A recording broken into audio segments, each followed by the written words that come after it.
అందరికీ నమస్తే। ఈ వీడియోలో AP intermediate second year economics కి సంబంధించి 2023 ఇంపార్టెంట్ లిస్ట్ అలా దానికి సంబంధించిన 10 మార్క్స్ అలాగే 5 మార్క్స్ 2 మార్క్స్ క్వశ్చన్స్ అన్ని ఒకే దాంట్లో ఇంపార్టెంట్ లిస్ట్ అనేది నేను అప్లోడ్ చేస్తున్నాను ఇక్కడ ఈ వీడియోలో।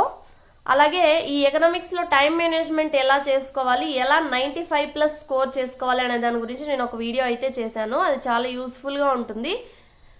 ఆ వీడియో మీకు నేను డిస్క్రిప్షన్ లో లింక్ ఇస్తాను, ఒకసారి చెక్ చేయండి, మీకు కంపల్సరీగా ఈ పబ్లిక్ ఎగ్జామ్స్ లో యూజ్ అవుతుంది।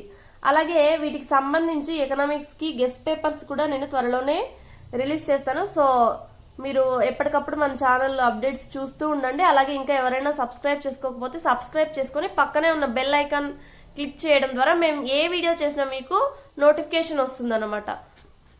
సో వీడియో నచ్చినట్టయితే లైక్ చేయండి, అలాగే షేర్ చేయండి। చూడండి, ఫస్ట్ 10 మార్క్స్ ఇంపార్టెంట్ లిస్ట్ చూద్దాం మనం। India is a developing country, discuss, explain the features of developing countries with special reference to India, what are the causes for inequalities in the distribution of income and wealth, what are the causes for poverty in India, explain the importance of agriculture sector in the Indian economy. Sixth question, what are the causes for low productivity in agriculture in India and suggest some measures to improve it. ఇక్కడ చూడండి, first agriculture అనే దానికి definition రాసి అలాగే లో ప్రొడక్టివిటీకి ఏంటి reasons అని రాసి దానికి సంబంధించి రెమిడియల్ మెజర్స్ ఉంటాయి కదా వాటిని ఇంప్రూవ్ చేసుకోవడానికి అవి కూడా రాయాల్సి ఉంటుంది, మొత్తం అన్ని రాయాలి। Critically evaluate the 1991 new industrial policy resolution in India. Eighth question, what are the merits and demerits of small scale enterprises in Indian economy? ఈ 10 మార్క్స్ క్వశ్చన్స్ లో నుంచి ఒక్కొక్కసారి 5 మార్క్స్ కూడా రావచ్చు। ఫర్ ఎగ్జాంపుల్ ఇక్కడ ఏమున్నాయి, లో ప్రొడక్టివిటీ కాజెస్ ఉన్నాయి, అలాగే మెజర్స్ కూడా ఉన్నాయి కదా, దీంట్లో నుంచి ఏదో ఒక్కటి అలా సింపుల్ గా అడగచ్చు। అలాగే 5 మార్క్స్ క్వశ్చన్స్ ఉంటాయి కదా, వాటిలో నుంచి కొన్ని డెఫినేషన్స్ లాగా 2 మార్క్స్ కూడా రావచ్చు। సో మీరు కాన్సెప్చువల్ గా థరోగా నేర్చుకున్నారంటే అది అన్ని రకాలుగా యూజ్ అవుతుంది। Next 9th question, explain the objectives of 12th 5-year plan, explain the causes of regional imbalances in India. ఇవి ఈ 10 క్వశ్చన్స్ ఈ 10 మార్క్స్ లో చాలా చాలా ఇంపార్టెంట్ అనమాట, మోస్ట్లీ వీటి నుంచే ఎగ్జామ్ లో వస్తాయి। నెక్స్ట్ మనం 5 మార్క్స్ క్వశ్చన్స్ చూద్దాం। Explain the theory of demographic transition, explain the causes for rapid growth of population in India, explain the role of education in economic development, what are the different concepts of poverty, what are the different types of unemployment. First unemployment అంటే ఏంటి రాసి తర్వాత different types, ఇక్కడ ఈ economics లో headings అనేది కంపల్సరీగా highlight చేస్తూ రాయండి, అది మీకు స్కోర్ చేసుకోవడానికి యూజ్ అవుతుంది। ఒకవేళ హెడ్డింగ్స్ లేకోకుండా పాయింట్ వైజ్ ఉన్నాయి అనుకోండి, పాయింట్ వైజ్ గా మెన్షన్ చేస్తూ నీట్ గా క్లియర్ గా రాస్తే మీకు ఫుల్ మార్క్స్ వస్తాయి। Explain briefly about Deen Dayal Upadhyaya గ్రామీణ Kausalya Yojana, explain the functions of NABARD, describe the impact of green revolution on Indian economy, explain defects of agriculture marketing in India, explain the industrial estates, explain special economic zones, SEZ అని అంటుంటారు కదా, అలా ఇచ్చినప్పుడు కూడా మీరు అర్థం చేసుకొని రాయాల్సి ఉంటుంది అన్నమాట। ఒక్కోసారి వేరే క్వశ్చన్ కి వేరే ఆన్సర్స్ రాసి వస్తూ ఉంటారు చాలా వరకు, అందుకే ఎప్పుడైనా సరే ఆన్సర్ రాసే ముందు క్వశ్చన్ అనేది 1-2 సార్లు చదువుకొని తర్వాత ఆన్సర్ స్టార్ట్ చేయండి। ఎందుకంటే మీరు రాసిన తర్వాత మిడిల్లో ఉన్నప్పుడు అరే ఇది కాదే అని అనిపించింది అనుకోండి, అప్పుడు మీ time waste, effort waste, paper అనేది నీట్ గా ఉండదు, అక్కడ ఎవాల్యుయేషన్ చేసే వాళ్ళకు కూడా అగ్లీగా అనిపిస్తుంది అనమాట। సో కేర్ఫుల్ గా స్టార్ట్ చేసే ముందే 1-2 సార్లు చెక్ చేసుకొని మీకు పర్ఫెక్ట్ గా ఆన్సర్ వచ్చు అనుకున్నదని ఫస్ట్ స్టార్ట్ చేయండి।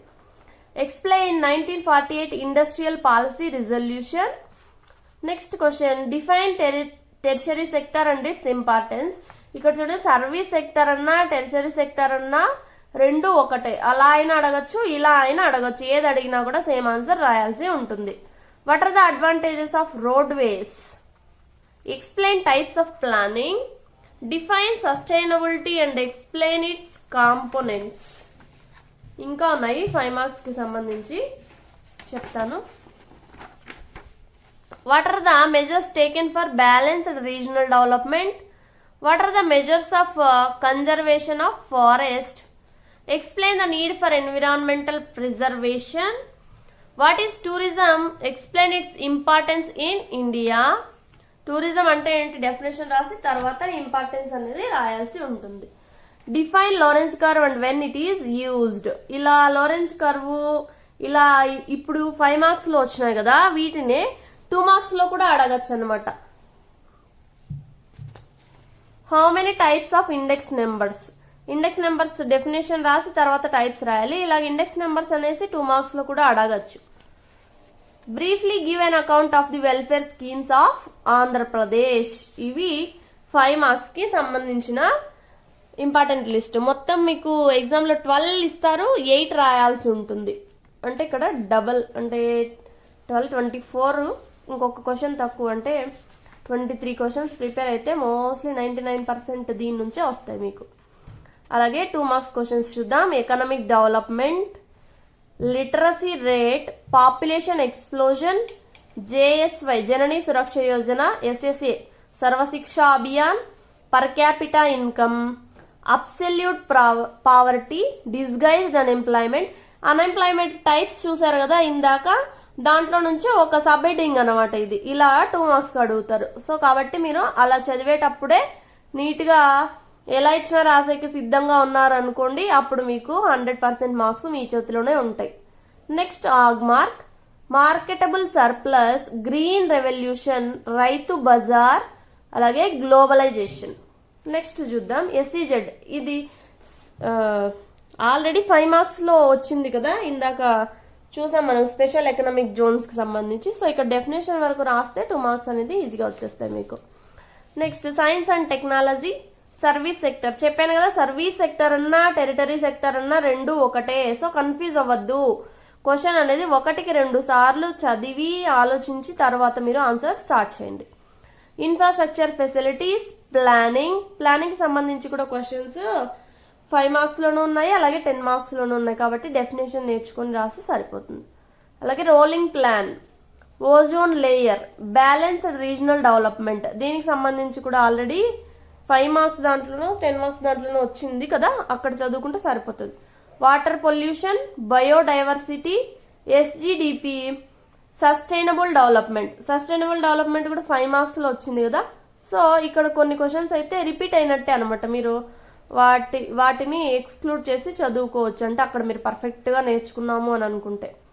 Green house effect, tiger project, అలాగే లోరెన్స్ కర్వ్ కూడా మనం ఇందాక 5 మార్క్స్ క్వశ్చన్స్ లో చూసాం కదా. ఇవి కాకుండా ఇంకా కొన్ని ఉన్నాయి, చూపిస్తా ఉండండి. రేంజ్, అలాగే మీన్ డీవియేషన్, సర్వశిక్ష అభియాన్ ఇది కూడా వచ్చింది ఆల్రెడీ. నెక్స్ట్ వచ్చేసి ప్లానింగ్ కమిషన్. ఇవి మీన్ మీడియన్ మోడ్ ఉన్నాయి కదా, అక్కడ వస్తాయి ఈ మీన్ డీవియేషన్, రేంజ్ అవన్నీను. సో అక్కడ నేర్చుకుంటే మీరు సరిపోతుంది అనమాట. ఇది